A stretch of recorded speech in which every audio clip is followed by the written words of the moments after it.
Praise the Lord. खुदावंद यीशु मसीह के अजीम और जलाली और बाबरकत नाम में आप तमाम देखने और सुनने वालों को पास्टर साकिब मुनव्वर का सलाम पहुंचे। मेरा दिल नहायत खुशी से भरा हुआ है कि आज खुदा ने फिर ये मुमकिन किया कि मैं आपकी खिदमत में हाजिर हो सकूं और खुदा के कलाम की खिदमत आपके साथ सर अंजाम दे सकूं और खुदा की मुंह की बातें, उसका कलाम जो है उसकी तफसीर आप तक पहुंचा सकूं।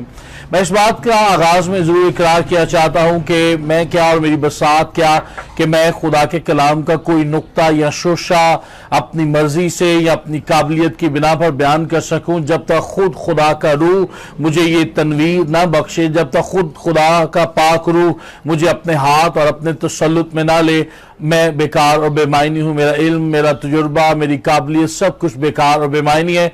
इसलिए आगाज ही में मैं ये बात करना चाहूंगा कि इन सारी तफसीली पैगामात का सारा जलाल हमारे खुदावन जिंदा खुदा यीशु मसीह को मिले, उसके बाप को जो हमारा भी आसमानी बाप है, और खुदा रूह कुदस की कुदरत को मिले। तो खुदा साल उसका शुक्र अदा करते हैं। नाज़रीन, इस बात के लिए भी हमारा दिल नहायत खुशी से भरा है कि आप हमारे इन तमाम प्रोग्राम को, इन पैगामात को देख रहे हैं, इनको सराह रहे हैं और आपका फीडबैक भी हम तक पहुंच रहा है, और हम इसके लिए आपको सलाम और सल्यूट दोनों पेश करते हैं। और आपसे ये भी दरख्वास्त करते हैं कि अपने तमाम तरह के फीडबैक से, तजावीज़ से इसी तरह हमारी रहनुमाई करते रहें ताकि खुदा का कलाम और ज्यादा मुअस्सर अंदाज में आप तक पहुंचाया जा सके और इस तरह हम मिलकर खुदा के नाम को जलाल दे सकें और उसके कलाम की सदाकतों को जान सकें। आए नाज़रीन, इससे पहले कि हम खुदा के कलाम को सीखें, अब एक लम्हा के लिए अपनी आंखें बंद करें, अपने सरों को झुकाएं और दुआ करें। कादिमुतलिक आसमानी बाप यीशु मसीह नासरी के नाम से हम तेरी पाक बारगाह में झुकते हैं और तेरा शुक्र और तेरी तारीफ बजा लाते हैं, तेरे बड़े रहम, फजल और प्यार के लिए जो तू हमारी जानों पर दिखाता और करता है। आए खुदा, हम क्या हमारी बसात क्या कि हमारे खुदा तेरी पाक हुजूरी में आ सके, लेकिन हम तेरा शुक्र और तेरी तारीफ अदा करते हैं कि तूने अपनी मोहब्बत का इजहार अपने बेटे की सलीबी कुर्बानी के वसीला से किया, जिसने मुजस्सम होकर हमारा कफारा दिया जो कि दायमी कफारा है, और फिर वो मरा, मसलूब हुआ, दफन हुआ, तीसरे रोज मुर्दों में से जी उठा, और जितने लोग उस पर ईमान लाए उसने उन सबको खुदा का फर्जंद बनने का हक बख्शा। और इस लम्हा भी आसमानी बाप वो तेरे दाहिने हाथ बैठा हमारी शफायत कर रहा है। उसने मददगार के तौर पर खुदा रूह कुदस को बख्शा। उसी रूह कुदस की कुदरत को आज मैं अपने तमाम भाइयों और बहनों के लिए और अपने लिए मांगता हूं, ताकि सुनने और सुनाने में जो रुकावटें हायल है यीशु के नाम से वो जाती रहे और हम मुकम्मल तौर पर पूरी तवज्जो इन्हमा के साथ तेरे कलाम को जान सके, सीख सके। ऐ खुदा रूह कुदसा, मेरे ज़हन, मेरी जुबान पर अपने तसल्लुत को कायम कर, ताकि मैं तेरे कलाम की सच्चाइयों को दुरुस्तगी के साथ तेरे लोगों तक पहुंचा सकूं। यीशु मसीह नासरी के नाम से बख्श दे, आमीन। Praise the Lord. नाज़रीन, हम खुदा उनका शुक्र अदा करते हैं एक बार फिर आप तमाम नाज़रीन के लिए जो हमारा साथ देते हैं और खुदा के कलाम को सुन रहे हैं, देख रहे हैं, खुदा उनके कलाम की तरफ रागिब हो। हमने जो तीसरा सरमन, जो तीसरा पैगाम पिछली बार शेयर किया था, वो रूत की किताब, उसका पहला बाब, उसकी 6वीं आयत से लेकर 9वीं आयत तक था। आज हम 10वीं आयत से लेकर 13वीं आयत मुबारकात तक इसकी तिलावत करेंगे, इसे जानेंगे, इसे समझने की मिलकर कोशिश करेंगे। तो आए खुदा उनके कलाम में से आज अपनी रहनुमाई के लिए पढ़ें। कलाम खुदा में ये लिखा है, फिर उन दोनों ने उससे कहा, नहीं, बल्कि हम तेरे साथ लौट कर तेरे लोगों में जाएंगी। नौमी ने कहा, है मेरी बेटियों लौट जाओ, तुम मेरे साथ क्यों चलो? क्या मेरे राह में और बेटे हैं जो तुम्हारे शौहर हो? ऐ मेरी बेटियों लौट जाओ, अपना रास्ता लो, क्योंकि मैं ज्यादा बुढ़िया हूं और शौहर करने के लायक नहीं। अगर मैं कहती कि मुझे उम्मीद है, बल्कि अगर आज की रात मेरे पास शौहर भी होता और मेरे लड़के पैदा होते, तो भी क्या तुम उनके बड़े होने तक इंतजार करती और शौहर करने से बाज रहती? नहीं मेरी बेटियों, मैं तुम्हारे सबब से ज्यादा दिलगीर हूं, इसलिए कि खुदावंद का हाथ मेरे खिलाफ बड़ा हुआ है। खुदा उनके पाक कलाम का पढ़ा और सुना जाना हम सब के लिए बाइस बरकत ठहरे और खुदा उनका शुक्र हो, आमीन। नाज़रीन, ये 3 आयात हैं, लेकिन हम इन 3 आयात ही पर आज खुदा के कलाम को जानने और सीखने की कोशिश करेंगे। हम इसकी तफसीर की तरफ बढ़ते हैं और खुदा के कलाम को जानने की कोशिश करते हैं। नाज़रीन, यहाँ पर आज जो हवाला या जो 3 आयात हमने पढ़ी हैं ये तीनों आयात बड़ी गौर तलब है। पिछले सरमन की थोड़ी सी दोहराई किया चाहता हूं। सबसे पहले सरमन में हमने पूरी रूत की किताब के तारुफ और खाके को जाना, फिर उसकी सेटिंग बाइबल मुकद्दस में क्या है उसको जाना। उसके बाद हमने पहली 5 आयात की हमने तिलावत की और फिर उसकी तफसीर की कि किस तरह रूत का शौहर अलीमलक और उसके बेटे और उसकी बीवी रूत जो है माजर चाहता हूं, किस तरह अलीमलक, उसकी बीवी नौमी और उसके दोनों बेटे कल्यून और महलून जो है ये चारों के चारों वहां से बैतलहम से मोआब के मुल्क में जाते हैं। फिर वहां पर उसके बेटे शादियां करते हैं और उन शादियों के बाद अली मलक का इंतकाल होता है। अली मलक के बाद फिर नौमी अपने दोनों बेटों से भी छूट जाती है और फिर खुदा किस तरह उन्हें कायल करता है। और फिर हमने पिछले सरमन में हमने ये बात जानी कि एक सास और एक बहू में मोहब्बत क्या चीज है, और अगर एक माँ की मोहब्बत एक खानदान को मिल जाए तो किस तरह खुदा तरस नस्ल और खुदा तरस खानदान वजूद में आते हैं। और फिर ये जो लड़ाइयां और झगड़े हम दुनियावी लोगों में देखते हैं वो मसीही खानदानों में ना होंगे। और भी बहुत सारी हमने बातें शेयर की, लेकिन इसके पीछे मकसद ये था कि हम थोड़ी सी दोहराई भी कर लें और हम इन आयात की तरफ आगे बढ़ सकें। आए मैं चाहूंगा कि भाई अगर इसे और ज्यादा क्लोज कर सकें ताकि हम इस बात को देखें और फिर सुने। और ये जो 3 आयात हैं ये बड़ी गौर तलब है और बड़ी तवज्जो जो है अपनी तरफ खींचती है और हम इनको जानने की आज कोशिश करेंगे। सबसे पहली बात यहां पर जो मैं आपकी गोशगुजार करना चाहता हूं वो ये है कि किस तरह हम देखते हैं कि नौमी ने अपनी दोनों बहुओं रूत और उर्फा से अपनी मोहब्बत का इजहार किया, और ना सिर्फ अपनी मोहब्बत का इजहार किया बल्कि उनकी आजाद राय का एहतराम किया, आजाद मर्जी का एहतराम किया। और ये दोनों बातें एक मसीही खानदान का खासा होनी चाहिए ताकि हम इन बातों को जान सके, सीख सकें, और ना सिर्फ जाने सीखें बल्कि हम इस पर अमल पैरा भी हो सकें। याद रखिएगा नाज़रीन, खुदा और इंसान में 2 चीजें अलग अलग हैं जो खुदा से हमें अलग करती हैं और खुदा को हमसे मुमताज करती हैं। खुदा जो कि गैर फानी खुदा है, आज हम उसकी शख्सियत मातहतों पर मुसल्लत करते हैं, फोर्सफुली, सख्ती के साथ, और कोशिश करते हैं कि उस बात को मनवाएं। और अगर कोई हमारी बात ना माने तो हम उससे नाराजगी का इजहार करते हैं और फिर हम ये कोशिश करते हैं कि हम इनके साथ कोई ताल्लुक नहीं रखेंगे। अगर आपने ये बात मानी, अगर आपने ये काम किया तो ठीक, वगरना हमारा आपके साथ कोई ताल्लुक नहीं। हम किसी की भी आजाद मर्जी को यूं सुलभ करते हैं, उसका इस्तेहसाल करते हैं और अपनी मर्जी मुसल्लत करते हैं। ये मिन हैसुल कौम या बतौर इंसान होते ये बात करता हूं, इसमें किसी मजहब, किसी इंसान, किसी खित्ते, किसी कौम का खसूसी जिक्र नहीं है। इसमें हम तमाम बनिनो इंसान ऐसा ही करने की कोशिश करते हैं, लेकिन चंद वो लोग होंगे जो दीनदार हैं, जो दूसरों की मर्जी का एहतराम करते हैं और अपनी मर्जी उन पर मुसल्लत नहीं करते। लेकिन खुदा की तरफ आए तो खुदा ने इंसान में बहुत सारी खूबियों के साथ एक खूबी ये भी पैदा की जो इंसान को दूसरी मखलूकात से अशरफुल मखलूकात बनाती है, यह ज्यादा बेहतर और ऐसा ठहराती है, और वो ये है कि खुदा ने इंसान को आजाद मर्जी दी है। वो अपनी मर्जी से फैसले करने में कादिर है और खुदा उसमें रोक टोक नहीं लगाता, खुदा उसमें इंटरवीन नहीं करता। जब मैं और आप खुद खुदा को मौका देते हैं या कहते हैं खुदा तो हमें अपने हाथ में ले, हम अपने आप को खुदा के सुपुर्द करते हैं, तो शायद तब खुदा हमारे साथ जरूर हमें गाइड करता है, हमारी रहनुमाई करता है, लेकिन वो हमारी आजाद मर्जी का फिर भी एहतराम करता है। मैं इसके आगाज में आपको मिसाल देना चाहूंगा। अगर आपको याद हो, खुदा ने जब आदम को बनाने के बाद बाग एदन में रखा, फिर उसने आदम को फिर हवा को भी यही पैगाम पहुंचाया गया कि बाकी हर दरख्त का फल बेरोक टोक खा सकते हैं, लेकिन बाग के बीच में, ऐन बीच में एक दरख्त है जिसका नाम नेकी और बदी की दरख्त का पहचान का दरख्त बताया गया है। नेकी और बदी की पहचान का दरख्त जो है उसमें से फल नहीं खाना। अब वहां पर एक और भी दरख्त था, हयात का दरख्त। अब खुदा चाहता, अगर वो मेरी और आपकी तरह आम इंसान होता तो वो चाहता तो कभी भी हवा को और आदम को वहां पर जाने ना देता, वो कभी वो फल ना खाते, लेकिन खुदा ने उन्हें रोका नहीं, खुदा ने समझाया। खुदा नेकी और बदी दोनों चीजें हम तक शेयर कर देता है, बयान कर देता है, हम पर वाज़ेह कर देता है, हमें समझा देता है, लेकिन फैसला वो हम पर छोड़ता है। और यही फ्री विल है, यही थियोलॉजी में, इल्म इलाहियात में आज़ाद मर्जी फ्री विल कही जाती है या कहलाई जाती है। और खुदा का शुक्र अदा करते हैं कि खुदा इस बात में हमेशा आज़ाद रहता है। और यहाँ पर भी हमें एक खुदा तरस खानदान की और एक ऐसी औरत की तस्वीर मिलती है जो खुदा की इस खुसूसियत को अपनाए हुए है, उसके मजहब में या उसके बड़ों ने जो तरबियत दी है उसे कूट कूट कर ये सिखाया है, और वो अपनी बहुओं पर अपनी मर्जी मुसल्लत नहीं कर रही। जब उसको मालूम हो गया कि वो अब जिस जगह पर मौजूद है वो खुदा की मर्जी के खिलाफ है, खुदा उसे वहां पर रहने देना नहीं चाह रहा, और उसके दिल में ये ख्याल और जज्बा पैदा हुआ मैं वापस अपने लोगों में जाऊं, क्योंकि खुदा ने उस मुल्क में रहने वालों को रोटी दी है और उनकी खबर ली है।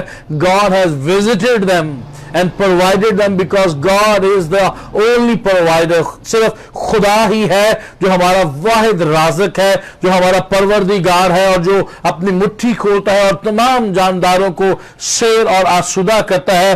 तो उसने जब ये फैसला किया मैं वापस अपने मुल्क में बैतलहम में जाऊंगी, अपने अजीज़ो अकारब के पास जाऊंगी, अपनी जात बूम में जाऊंगी, तो उसने अपनी मर्जी अपनी बहुओं पर मुसल्लत नहीं की है। और ये बड़ी खूबसूरत मिसाल है उन भाइयों के लिए, उन बहनों के लिए, उन खामदों के लिए, उन बीवियों के लिए, उन वालदैन के लिए, उन अफसरान के लिए, उन टीम के लीडर्स के लिए, उन पासबानों के लिए, उन चेयरमैन के लिए, प्रेसिडेंट्स के लिए, जो अपनी मर्जी को सख्ती के साथ दूसरों पर मुसल्लत करते हैं। अगर आप किसी पर अपनी मर्जी मुसल्लत करेंगे तो बदले नखास्ता आपके साथ शायद काम तो करे, लेकिन अंदर से वो आपके साथ नहीं होगा।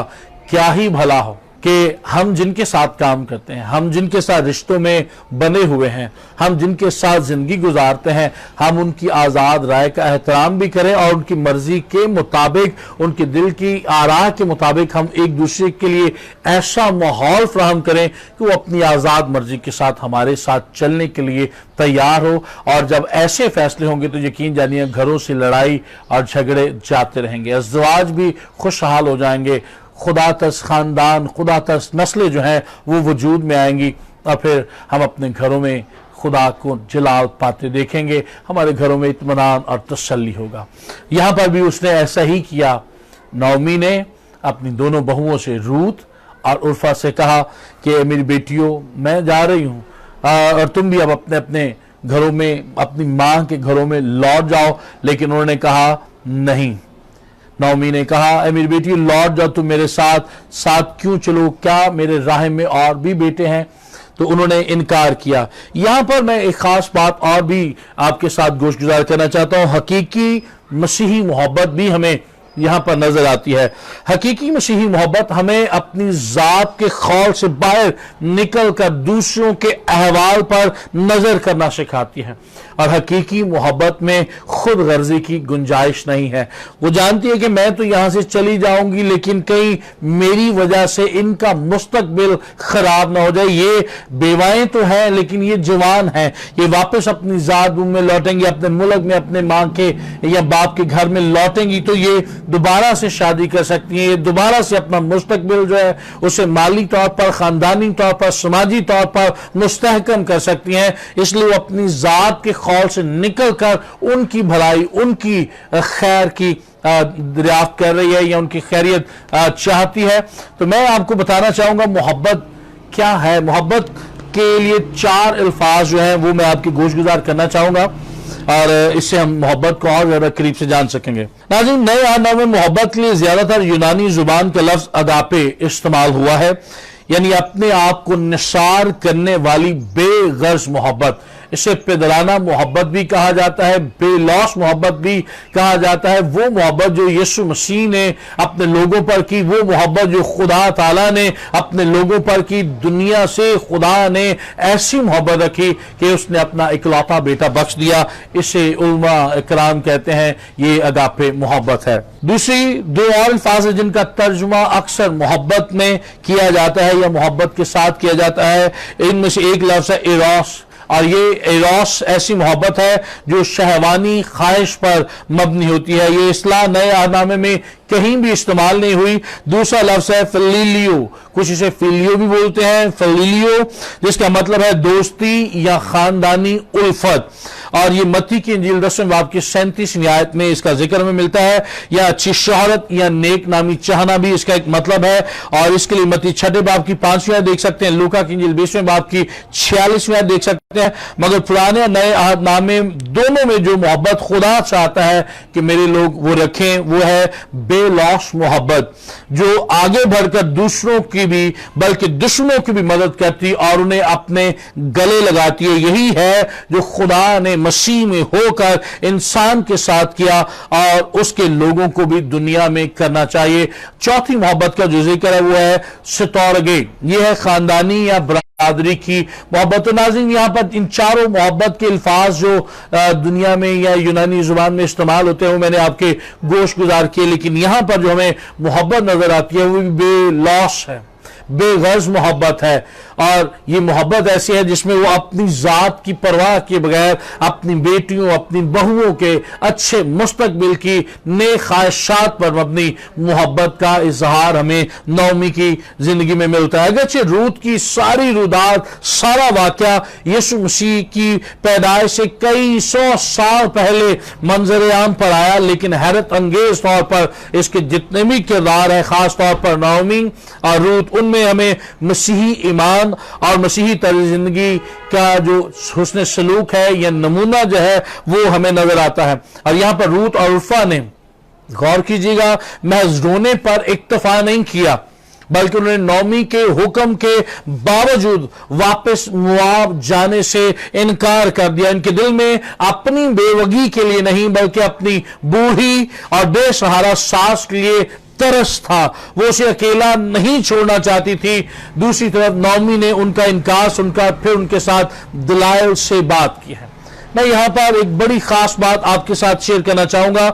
मैंने पहली बात, जो पहला पॉइंट था कि आजाद मर्जी और आजादी राय का जो मुकम्मल तहफ़्फ़ुज़ और पासदारी हमें नजर आती है। दूसरी बात यह है कि हमारे फैसले जो है नाज़रीन वो जज्बात पर मबनी नहीं होने चाहिए, बल्कि मुकम्मल होशो हवास और अपनी आजाद मर्जी के साथ हमें अपने फैसलों को लेना है, अपने फैसलों को अपनाना है और इन फैसलों को करना है। बहुत सारे लोग, और अगर आप मुझे इजाजत दें और आप इसे गौर से समझने की कोशिश करें, तो पाकिस्तान और हिंदुस्तान के लोग बिलखुसूस और दुनिया या अक़वाम के लोग जो है अमूमी तौर पर हम लोग जो उनकी निस्बत ज्यादा जज्बाती लोग हैं। हम जोश पसंद कम है, होश पसंद हम कम है। हम जोश पसंद ज्यादा है, होश पसंद कम है। हम उस पादरी साहब को, उस खादम को ज्यादा पसंद करते हैं जो बड़े जोश और बहुत ज्यादा जज्बे के साथ कलाम सुनाता हो। और अगर आप इजाजत दें तो मैं पंजाबी के चंद अल्फाज बयान करना चाहूंगा। वो पादरी साहबान जो नाचिता पुड़क के कलाम सुनाना सिखाएंगे, वाह पादरी साहब फटे चक छे, वाह पादरी साहब मजा आ गया, और बाद थोड़ी देर बाद पूछिए जी की कलाम सुनाया सी, तो कलाम के अल्फाज सानू याद ही नहीं होंगे। हम जोश पसंद है और बहुत सारे फैसले हम जोश में आकर, जज्बात में आकर ले लेते हैं, और हमें उनकी जो कमिटमेंट है उसके साथ जो वाबस्तगी है, उसके साथ जो कीमत चुकानी पड़ती है, हम उसका एहसास नहीं करते। और इसी वजह से हमारे बाज़ औक़ात नहीं, कई दफा हमारे हालात खराब इसी वजह से होते हैं कि हम कई दफा जोश और जज्बे में आकर फैसले कर लेते हैं, आहद कर लेते हैं, मन्नतें मान लेते हैं, वादे कर लेते हैं, लेकिन थोड़ी देर बाद जब वो जोश और जज्बा ठंडा पड़ जाता है, मफकूद हो जाता है, तो हमारे फैसले किसी और तरफ, हमारा अमल कुछ और, दोनों चीजें अलग अलग जाहिर हो रही होती हैं। तो मैं आपसे ये गुजारिश करना चाहूंगा यहां पर बड़ी आर्जी के साथ कि हम जब भी फैसला लें, जब भी हम कोई मन्नत माने, जब भी हम कोई आहद करें, तो सोच विचार के बाद करें। मैं मिसाल देता हूं, हम बाकायदगी के साथ दुआ करेंगे। हम किसी मीटिंग में यह ऐलान कर लेते हैं, किसी कन्वेंशन में हम पर खुदा का कलाम असरअंदाज होता है और वो हमें अंदर बाहर से तब्दील करता है, तो हम यकदम जल्दी से ये फैसला करते हैं। लेकिन 2, 4, 5, 6 दिन हम दुआ करते हैं, 7वें दिन हमारे उस जज्बे में से हवा निकल जाती है, वो जोश खत्म हो जाता है और फिर दुआ हम नहीं कर पाते। यही मामला बाइबल स्टडी करेंगे, यही मामला हम अपने खानदान की देखभाल करेंगे, यही मामला अपनी बीवी अपने खामन के साथ अच्छे ताल्लुकात बहाल रखेंगे, लेकिन थोड़े दिन के बाद फिर वही मामला सारा वहीं का वहीं हमें नजर आता है।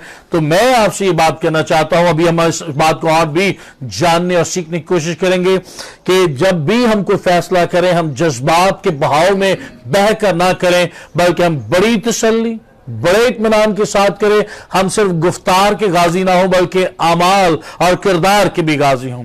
हमारी जो बातचीत है वही हमारे अमाल में भी नजर आए, और जो हमारे अमाल हैं उसी अमाल पर मबनी, उसी किरदार पर मबनी हमारी गुफ्तगू भी होगी।